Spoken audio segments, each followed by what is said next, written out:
Job Talks podcast members and guests are not representative of any department, organization, or city. Hey guys, thanks for taking a second before the episode to listen to our sponsors. Just wanted to let you guys know that we decided to create a Patreon account as well.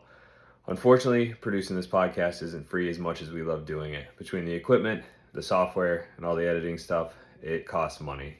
We want to be around for the long haul, and we want to be able to provide you with good quality episodes and eventually hands-on training. To do that, unfortunately, we need to bring money in. So we have our Patreon account. You can go to patreon.com/jobtalks. That's patreon.com/jobtlks. We have 2-tier subscriptions. The first tier is $1 a month. Basically just letting us know that you support what we're doing, and we really appreciate that. In exchange, we're going to give you 10% off any classes or lectures that we do in the future. We have another tier for $2.50 a month. And in that tier, we're going to actually invite you to be an audience as we record live episodes. So when we schedule an episode with a guest, you will get a link to your email to view that episode live as a guest.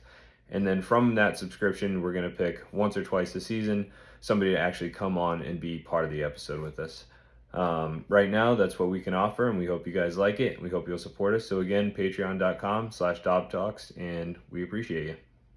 Hey everybody, welcome back to season 4 of Job Talks podcast. We're kicking the season off with a buddy I met recently, Mario Badillo. I just want to say thanks for a great 2023 and excited to get it going here. Mario, thanks for coming in, man. Well, thank you very much for having me, buddy. Just a little background. I went to the Joey D conference in New York a couple of months ago. One of the classes I took was rope rescue, and Mario was one of the guest instructors there. Hit it off, had a few cocktails at the bar afterwards, and it was like, yeah, we got to get this dude on the podcast. So I appreciate you coming on, man. This is sick. I appreciate it, buddy. Thank you for the opportunity. And we're both there for a great cause, Joey D Foundation. Yeah, how is that the first year you've done that, or have you done that multiple years? That's the first New York one I've done. I've done a couple of the Texas version, which is typically in March or so. But yeah, that's awesome. That was a great conference. Like obviously the training was good, but also just like the environment there was awesome. You know. Yeah, it was a lot of good people. It made a lot of great connections, and it was fun. And learned stuff myself, so it's great. That's the best part, man. That's the best part is like continual. Do you want to real quick give a background on yourself? Kind of how you got into the fire service. Obviously, you're on Houston Fire. How you got into the fire service, and maybe how you started, where you are now. Sure. See, I grew up in New York, late 70s, early 80s, watching the show Emergency, and that kind of got me. That was the bug right there. So throughout the years, I was always interested in it, and joined the military in '95. Of course, Navy, U.S. Navy, they teach you how to firefight a bit for shipboard firefighting. Who just lost to Army, if I'm correct. I saw that. Is that EOD? No, it was airborne infantry. Oh, that's good. Yeah, it was good. Well, thank you for your service. You too. Good rival. Yes, sir. Totally. Did 4 years there. Went to firefighting skills, shipboard. The whole nine, and rep locker and all that stuff. Got out and went to Houston. Houston was hiring at the time, so I got on board there. And about 2001, I got hired, and I haven't looked back. Always want to be a firefighter. Public service runs strong in my family. My uncle Henry, he was a Port Authority cop and survived 9/11, thank God. Yeah. And it's in the blood, man, to help and serve the community. So whereabouts in New York are you from? And were you stationed in Houston? Is that how you ended up in on Houston Fire? Or were you stationed in Texas? So I'm originally from Bay Ridge, Brooklyn, and let's see, lived there until I was 10, then moved to New Jersey. Fast forward to that, our ship used to come visit the port of Houston every now and again, every 2 years or so. Awesome. Houston, they sponsored our ship, and so I met somebody, moved out here, and that's the way it goes, man. That's a good job. One of the biggest departments in the country, right? We're the fourth largest last tally, I guess. There's New York, Chicago, LA County, and we're kind of neck and neck with the city of LA, but I think we got a little bit up on them. And then, Yeah, you know, so that's up for grabs, I guess.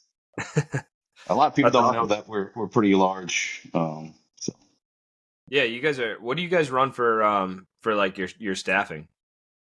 uh, it used to be three. When I first came in, we had a line of duty death, and then that changed from three to four. Awesome. So looking about the 2002 time frame, um, but typically it's four.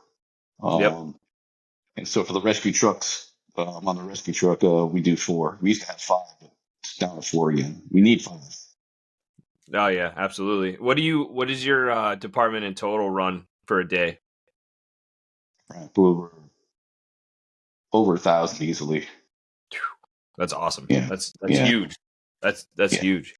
So when you started, you came in. You said 2001. Was it pre or post 9/11? So the day 9/11 happened, I was actually in the academy. We just finished PT, and one of the officers was like, "Plane just hit the trade center." I was like, "No way." So in my PT gear, I went to the classroom, turned on TV, and I sat down. And I was like, "Oh shit," you know. And then we waited a little more, see what else was going on, and then saw this second plane hit, and we knew, you Oh know, yeah. wartime. You saw a family in New York. Obviously, you said it was your uncle that was a Port Authority. Yeah, he retired in 2004, four-ish time frame. Um, and I tip my hat to him. He's a Vietnam veteran, and he said, "Man, that was worse than Vietnam." So it was like, oof, Oh, you know, I can't imagine. I was in high school when it hit. That was my senior year of high school when that happened. right on. Crazy, Yeah, it's man. a tough pill to swallow there. Yes, sir. Um, tell me about the Houston Academy. You guys obviously run your own academy. Obviously, being that large, it's the only thing that makes sense. How long is your academy? Hmm. When I went through, we had EMT school and then fire school, but they yanked us out in order to get that four-man staffing. So we wound up hitting the streets as EMTs on the ambulance. They don't do that anymore. We have four-man staffing, so I'd say 10 months, roughly, ish, maybe less. 10 months. Wow. For us, it was, but I mean, I don't know. I'm guessing I'll probably get grilled for that, but well, That's the best. they have a long class, which is what I went through, EMT and fire. Then they have the short classes, which are already credentialed. They're already paramedics and EMTs, so they just do short version Oh, of okay. I learning. got you. Yeah. I got you. So If you don't know, the best part of doing the podcast is when you mess something up, hearing it from everybody else you work with. yeah, that's okay. Even Um, better. where'd you? So you ran the ambulance when you first got hired. How long did you have to do that for? So let's see. At that particular time, we were in the streets for about anywhere from 4 to 6 months. Then we went back to fire school. Now you come out the gate fully certified, already certified, and you do your uh, engine rotation, truck rotation, and then ambulance rotation. So it gets, and then after your ambulance rotation, everybody else puts you in the regular station rotation, ambulance, truck, engine, so forth. So So you guys rotate like through your career. You'll be on engine, truck, ambulance, engine, truck, ambulance. yes, there's no specific assignment duty like FDNY where they have to put in for the truck or anything like that. Interesting. It's purely circuitous, if you will. Um, I have my reservations with that, but anyway. But for the rescue truck, rescue side, we don't do EMS. We're on the truck because we're specialized, and we do that. Oh, so that's kind of the way off of like getting through that rotation is getting into like a special ops Yes, position. hazmat, rescue, or even the airport as well. Oh, so you guys staff your airport too. Yes, yes. It's not a separate entity. We do that as well. Jeez, that's crazy. Yeah. So so while you were doing your ambulance rotation, you were also on the engine and the truck. Then where were you? What companies were you on? Okay, I started off, I was a rookie at Station 10, which is in Chinatown. Um, Pretty good captain. I had a real good captain, good crew. Actually, my best friend and I started there almost the same time, and he's in rescue with me now. Thank God. Awesome, Yeah, awesome. my buddy JJ. So we started there. When another new station opened up close by, it was 4 or 5 of us that actually put in for that station. And we're the plank owners of Station 83, which is on the southwest side as well. And from there, I'll be honest with you, I got bored running the ambulance and engine back and forth. And I read a book called Last Out about FDNY Rescue 2. And I was bit from that day on. I was like, I want to do rescue. I inquired about it when this technical rescue operations course opened up. I put in for it and I got in. The TRO basically is 4 weeks, and you go through all the different disciplines of rescue. And then That's from awesome. there, yeah, if you, so the assignment to rescue is done by seniority. So I managed to get in. And then from there, you do, uh, I forget how long it is now, but you do either a month or so of on the job training, or um, and then you learn everything about the truck and so forth. And if you do good, you stay. If not, they can let you go. Yeah. How many rescue companies do you have? We have three. Rescue 10 runs the southwest side, which is the west side of Houston, and we have basically carte blanche of that whole area. Well, we Nice. do contiguous counties as well. We can run the Fort Bend. We can run City of Pearline, which we have. Rescue 11 services the whole center, north and south of the city. They're the big truck. They're like the 18 wheeler, basically. It looks like an Oh 18 yeah, wheeler. I've seen photos of that thing. Yeah, That thing's impressive. it's a beast. And then the east side, we have Rescue 42. They do a lot of shipboard rescues, and they service that whole side and contiguous counties as well. Uh, so, Do you guys have to have your CDL to drive that big ass truck? yeah, Rescue 11, you have to have your Class A. So, That's that's awesome. So I think it's cool. Obviously, it's not practical for 99% of the fire departments in the country to do what you guys do, but I think it's awesome that you guys have like your own rescue school, your own academy, all this, and then within in-house you can just kind of move up through those programs and get on to different specialties. yes. The only thing I don't like the way, so what we do is perishable, right? So Yep. if you promote out of rescue.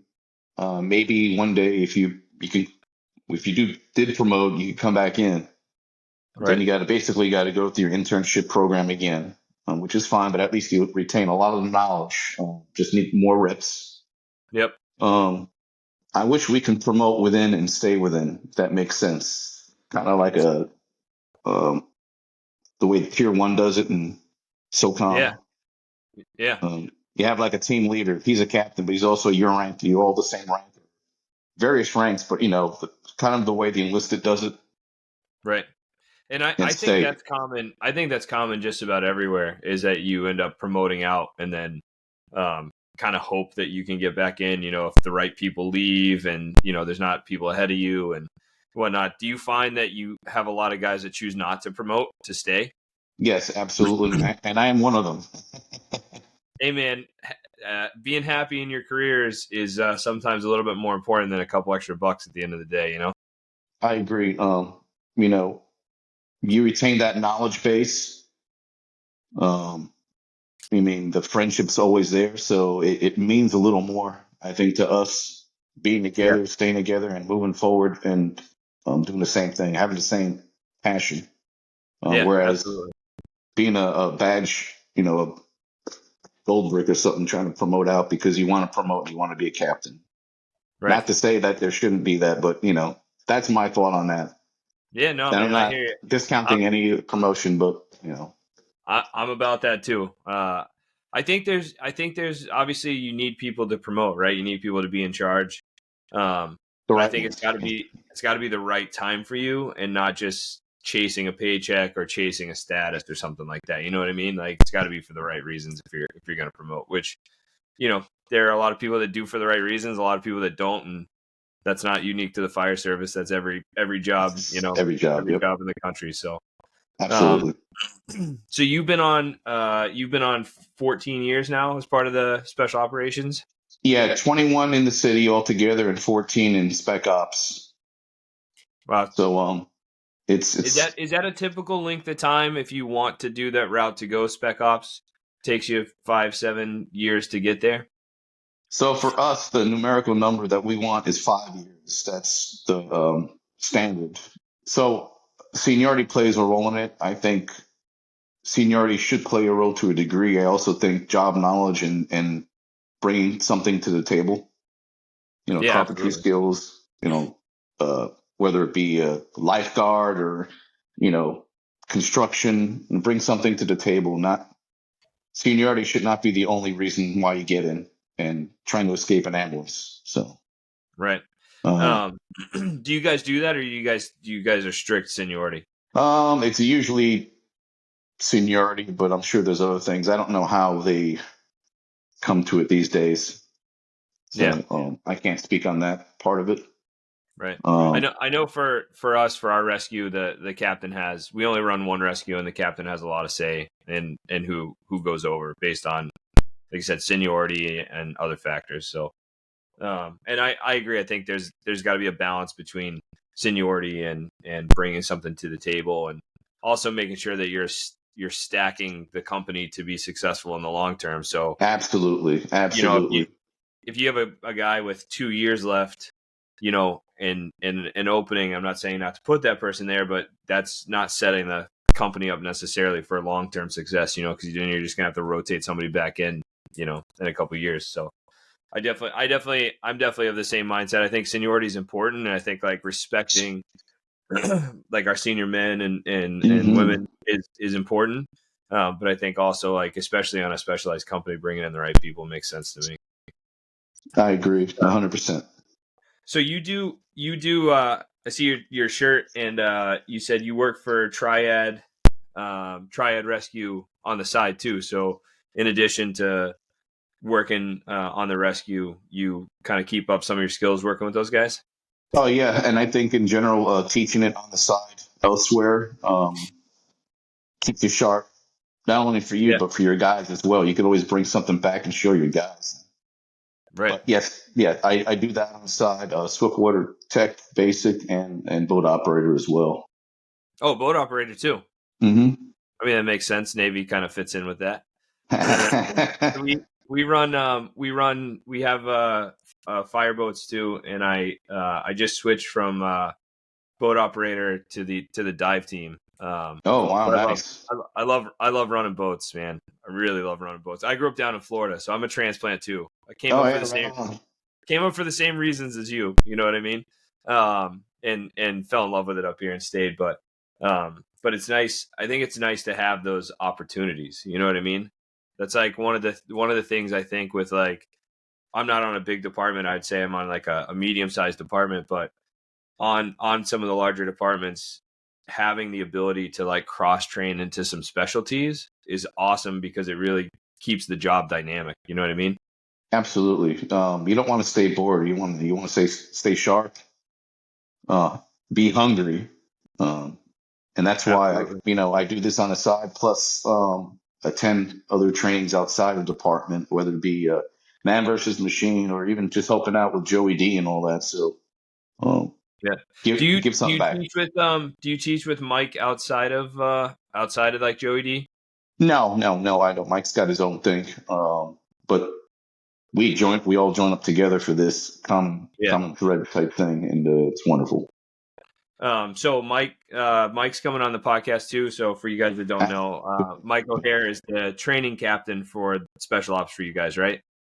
That absolutely yes. Yeah. He's So bringing us forward, and I love it. yeah, he was awesome, man.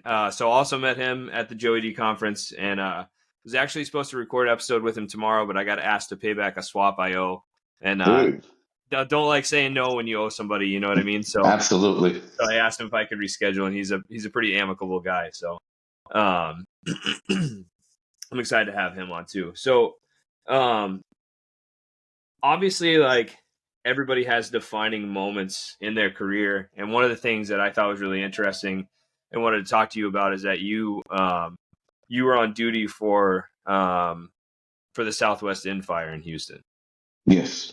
Hmm. Do you want to kind of run us through kind of how the day went, like, and how the call came in, and then what went down there, and for people that don't know about the Southwest Inn Fire, I think that is still the um, highest line of duty deaths in a single day for Houston Fire. Is that right?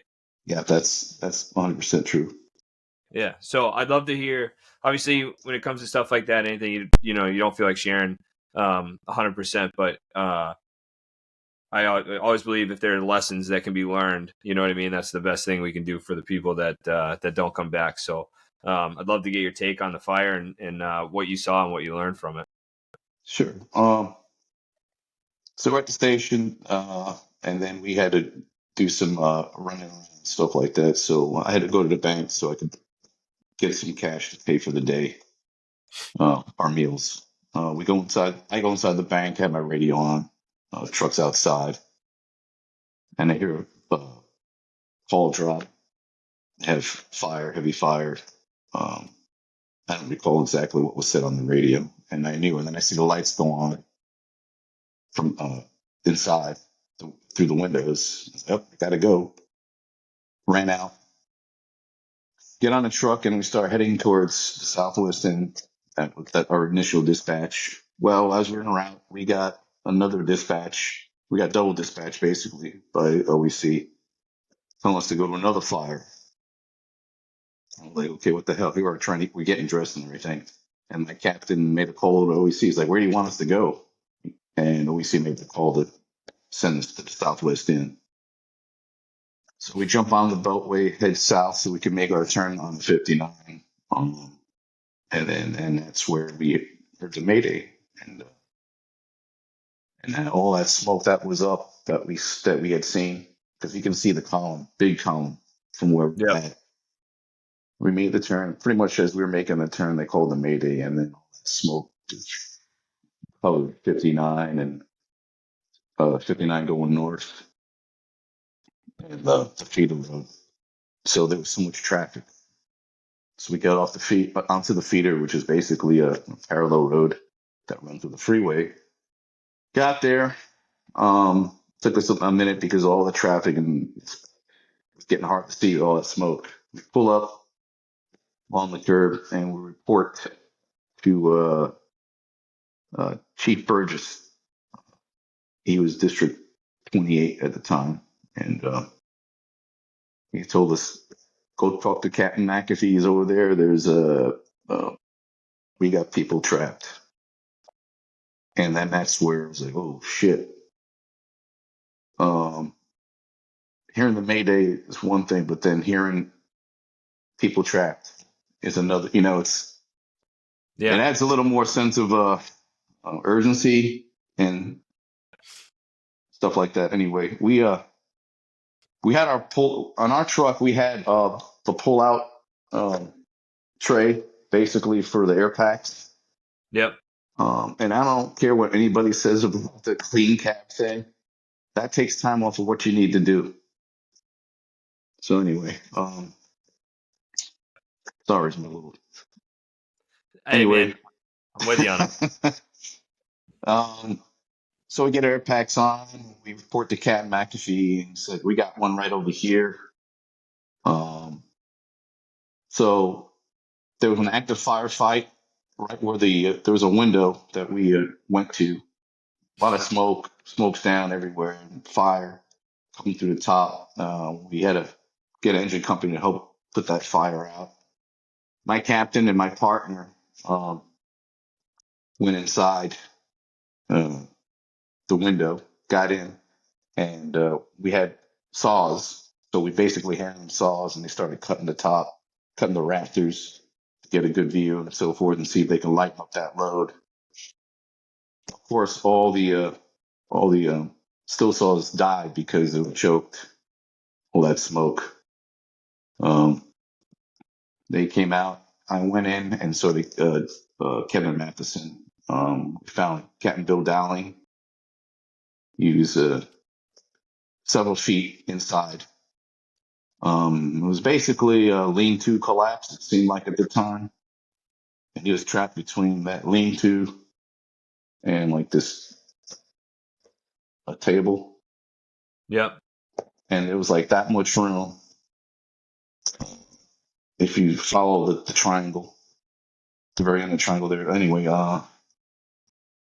so he was alive, and he was screaming. And Kevin, they had his helmet and jacket on, so he was able to get close to him and try to pull him. He couldn't get him out. He yelled to me, Mario, you try. I grabbed the hand. I tried pulling, couldn't do it, and I asked for a pike pole. Got a pike pole, and he grabbed it and just couldn't pull him out. He was stuck. Meanwhile, there's fire. Uh, Unbeknownst to us at the time, there was fire and right by his legs, and he was trapped, and basically his legs almost burnt off. It's a general statement there, but he's still alive. Jesus. Yeah, so we wind up going in there. Rescue 11 showed up, going back in, and then we moved this table out of the way. It was me, Patrick Horton, and I think it was Anthony Abbott. We got in there, and that was the hardest thing I ever did, man, was moving a plastic round table, like a plastic Just table that you see at like a school. just like the way it was pinned in, or Yeah, so they had him, debris, and so forth, and we just started rocking it, boom. And I'd be honest with you, at some point, I think it was before that, we managed to get a rip pack into him. So it's me, Patrick, and I think the senior captain. I don't remember. We were inside there, and they handed me a rip pack. I pulled out the regulator, but the regulator had a little tail, like a 6-inch tail. It's like I need another one. yeah. Yeah, Uh, I've never seen that before. It's ridiculous. They gave they got another rip pack. They gave it to me. I set it up and I gave it to Kevin. Kevin handed it to Captain Down. Captain Down put in his mouth, put in his face piece. From what I know from um, Scott, we have the first save with the Scott rip pack that day. Um, And we've learned a lot of lessons about just getting the rip pack to people, even if you can't remove them right away. For that exact reason, is there have been line of duty deaths where people ran out of air, you know, while they so were trying to get extricated. one of the things that we did get from Scott was another low pressure line. So we could basically extend it upwards of about 16 feet now. Oh wow. So you can actually keep that rip pack barely outside the IDLH or fire zone or wherever. Give them air and work on extricating without being right there. Um, so that was after the fact, and they did that for us. And each rescue truck has an extra low pressure line that we can attach. Oh, that's interesting. Yeah. That's a good I mean, idea. So can you change the bottle and stuff like outside of that environment? So basically somebody is almost like confined space, like managing that. um, yes and no. Yes, you can do it. I don't think Stop writes off on that. Okay, fair enough. If I'm not mistaken. But Yeah. you can, so yes, you can change it out. The ideal let you use it at basically a nurse station, Yeah. or but you can do that. Or And that just or was just you guys use UACs, like you could just keep hot filling it from another bottle so you never yeah, have you, to you can disconnect do it. sure you can do that as well. Have the Yeah. bottles stacked up outside of where they're trapped. Interesting. So It's It's a good just another idea. way to skin the cat. Yeah. Yeah, absolutely. It's a good idea, especially for, like you said, those ones that you're not too deep in, but having that out of the way and just a hose so you're not tangled up with it and being able to like constantly fill it. I'm sure hopefully you never need to use it, but it definitely has a place. So in my mind, he was really close to that window. Yeah, That's what I see still. right. Um, And so he survived. oh yeah. So once we Awesome. got that table out of the way, my captain now, he was EO at the time. He started pulling them out, and I was out already, and they handed him off to the rest of us, and we put him on this stretcher, the Medic 10 stretcher, and so I was kind of in the middle, and we kind of helped like a human line, basically, is from what I remember, and we put him Yeah, on, and he already had his gear off. They took his gear off, and I saw his legs, and I kind of like was taken back because you have the leg straps on the yeah, stretcher. Like, there's not much left. Do I put this on there? You know what I mean? dude. You know what? Like that might sound odd to people, but little things like that are things that really fuck with people. You know what I mean? Like that, just like little like change and not knowing like what you're seeing and like what to do, and then like I'm sure thinking about it afterwards and stuff like Yeah. that. It's you saying that, like I've heard similar stories from people for different incidents, firefighting, and what else, other things, but like those little moments, and those are the ones that kind of like stick with you. You know what I mean? That certainly does. The other one that sticks with me. Um, so anyway, we rehabbed real quick, got together, and we powwowed, and then we were it was defensive, obviously at this time, and then one of the chiefs is like, "Yeah, we're gonna have to. This is defensive now, and the rest is going to be about recovery." I was like, "Who else is in there?" So you're focused on this one piece here, and you hear every now and again you hear, "Oh, there's somebody else over there." Well, they didn't register till later. But anyway, once they got Bill out, Rescue 42 started to go in, and they were going to get the others. Then there was a secondary collapse. The secondary collapse wall. All I heard was, "Here it comes! Here it comes! Here it comes!" And um, it fell. Thank goodness there was a bunch of us facing towards the building already. So we ran up, and I grabbed the right side, and I think Kevin Matheson, a couple others, grabbed the rest of the wall and lifted it up. And we had guys trapped, and they were they were messed up. They had to get pulled out and extricated as well. Um, so another lesson learned: there's a collapse. Is probably going to be more likely going to be a secondary. So Yeah, always gotta be on the lookout for it. so that happened, and we lost three guys. Not they didn't die, but they were injured enough to where they had to retire medically eventually.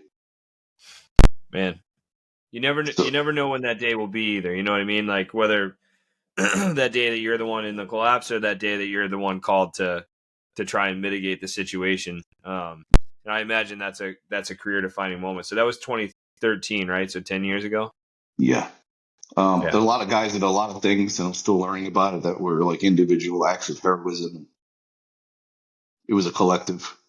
You know, I'm just a small part of that little piece. Yeah, absolutely. Absolutely. What did like going forward from that, and going forward from that, was it was there anything like you took away other than like the actual like acts of what you did, but like did it like give you, not that you already didn't have it, but like solidify the mindset of like being well trained, knowing your shit. You know what I mean? Yes, it did. Um, Complacency is hard sometimes, especially when you're surrounded by people that don't think that don't have the same mindset as you. Just a general statement there. Yeah. Um, but you really got to up your game because it's not for you, it's for your brothers. It's about the guy next to you, 100%. I know it's a cliche thing, but a lot of careers don't see that or get to experience that. But they Right. also don't eat, sleep, shower, go to weddings, births, Yeah. laugh, cry, and then die together. It's Yeah. Yeah. We have It's a unique a profession. legitimate family. Yes, Yeah. yes, And I think complacency is everybody fights it at some point in their career.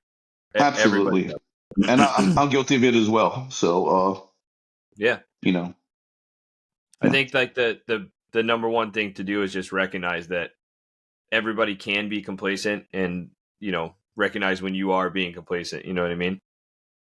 yeah. And we Yeah. all got to check each other. And that goes to good leadership, whether it be top or down. We all have to Yeah. check ourselves every now and again. And hey, let's get like my captain, Patrick Horton says, he goes, don't be sorry, be better. I like So, that. Don't be. Hang on. I'm gonna get my pen that I dropped. I'm writing that one down. Don't be sorry. Be better. I yeah. like that. Well, I think that hang on, let me write that down. Don't be sorry. Well, I think that's a good transition. So I said before we started recording, I was pretty excited because I asked you to give me a couple bullet points of things you wanted to talk about. And one of the things that you put in there was leadership from below. And that's something I I really believe in. And something you had just kind of alluded to. So you want to like give me your thoughts on like what that means to you? I think in general it means to mentor the not only the new guys coming in, but up the skills of the guys next to you, and Yeah. also supporting your leadership. Uh, I can be a pain in the ass at times, so I know that. But I got. I've been accused of that one more than once myself. Ah, I think that's the nature of being a type A in that respect. Yeah, But I also have strong support from my direct leadership down. right. So it needs to come, the top and the bottom have to meet up in the middle, and then you all collectively come together and kick ass. Yeah, So for me, it means helping the guys below get, or not below, but the new guys that don't necessarily have the skills, bone them up and get them ready for another station, another assignment, and then bringing back stuff that I learned from someone else, like Joey D or whatever, and show my guys, hey, check this out. This may not be SOP or sexy, but there's another way to do this in case that 3 in the morning time frame comes around, you forget to do something. Well, this might pop in your head. Hey, let's trap like this.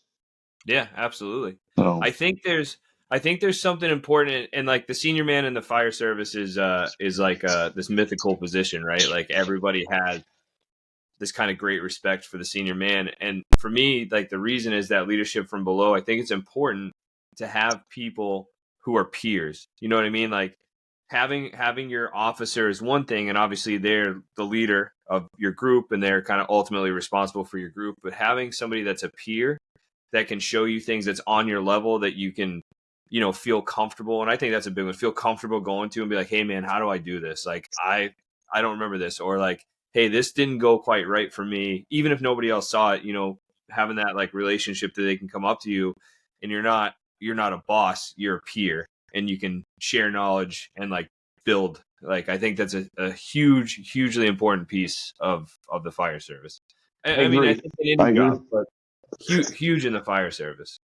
because ultimately, I mean, if we do a good job for the public, we go back to the station, and then the guy's like, "You could have done this better. Or you should have done this," and then there's that air of disappointment, which is worse than being angry at somebody. I think for me, like Oh yeah, having your best friend for 20 something years say, "Hey, you messed up there, bro."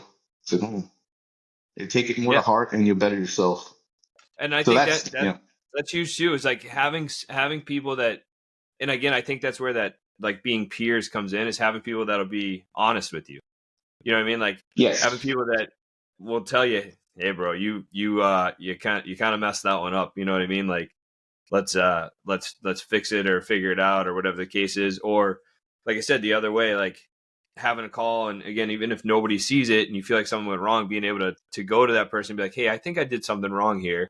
Let's talk about it. How, like, did I not? How do we fix it? You know what I mean? I think I just think I love the idea of leadership from below. There's obviously leadership through rank, but maybe it's a military thing. You know what I mean? Yeah, yeah, Like if you always answer to that boss, but if you have strong leadership where the boss doesn't have to talk to you because you guys work well together, you do things together, and you're like a coordinated team, that's the best there is out there.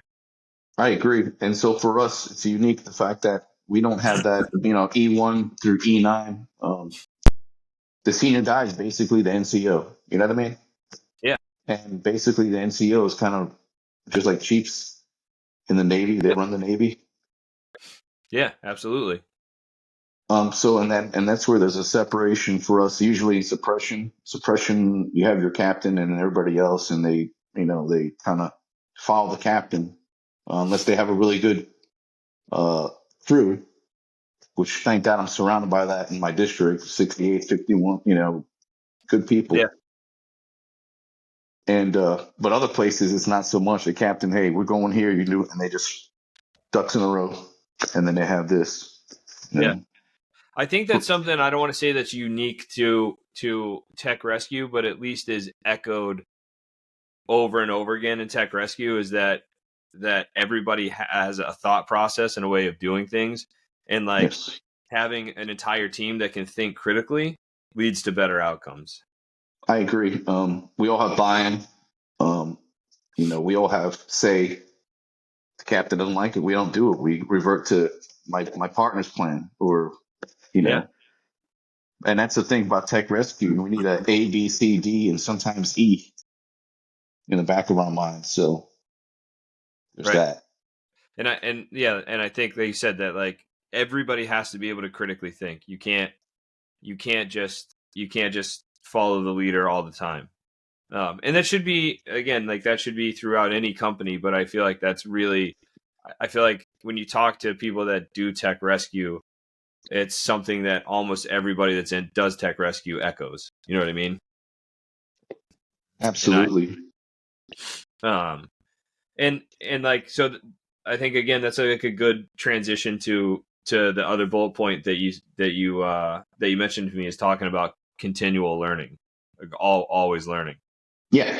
That's a big thing. 20 plus years, you can still teach an old dog new tricks because sometimes there's a better way of doing it. And that rolls into the fact of like, through the fire service in the years, there's a lot of folklore and things you hear. Oh, you shouldn't do it this way. Well, there's technology now. There's testing for different pieces of equipment. So now that becomes passe, and this is a new way to do it that's a lot more efficient.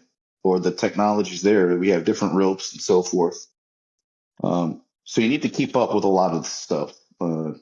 Extrication tools. We have battery powered extrication tools now. Now, what are the nuances about that? And that's I the was actually going to range. ask you if after I mean I don't think in 2013 the battery powered extrication tools were around, but is that something that helped? You said all the saws were dying, being choked out inside the building. Was that something that helped you guys make that decision to get electronic extrication tools as well, like saws and stuff like that?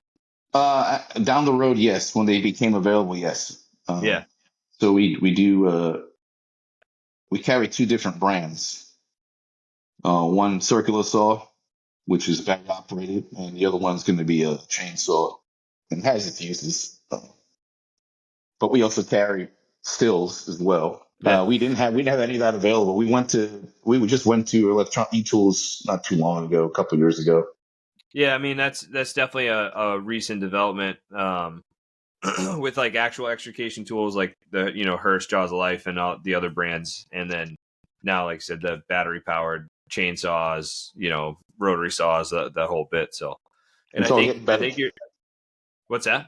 It's all getting better to each piece. Yeah, So yeah, and I think that's it. People are always initially resistant to something that changes, because I think nobody wants to be the person that takes that tool in the first time and then it doesn't work. You know what I mean? So I think that hesitation has some merit, but like you said, constantly learning, taking the tools out to drill so that you put them through their paces, learning what how they work, what their nuances are, things like that matter. And I think, like, I'm actually going to talk to there's a captain in Boston that's going to be coming on the podcast soon, and I reached out to him because he had an article published that was called, like, the Proby mindset, and basically exactly what you're saying here is that he believes that you should always have the mentality of learning, of, like, somebody can bring something to the table and you could still learn no matter Mm-hmm. how far along you are in your career. And that's Absolutely.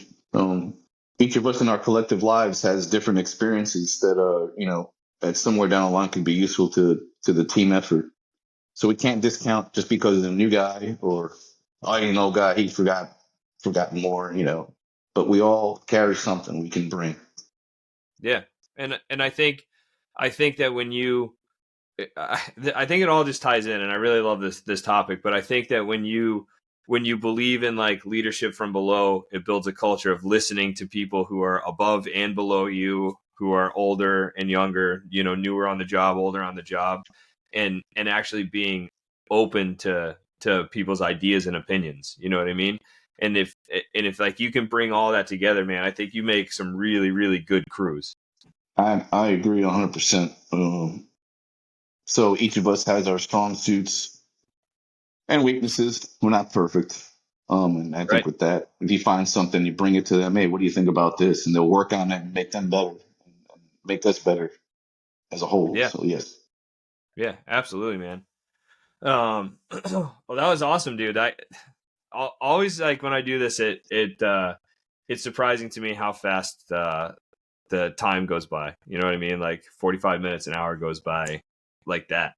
Um, is there anything else that you wanted to hit? Like I said, we hit those bullet points that you were talking about. I appreciate you talking about the Southwest End Fire. I know um, it's always hard to ask people to talk about those types of calls, because obviously we all live with that stuff, and so I appreciate you doing that.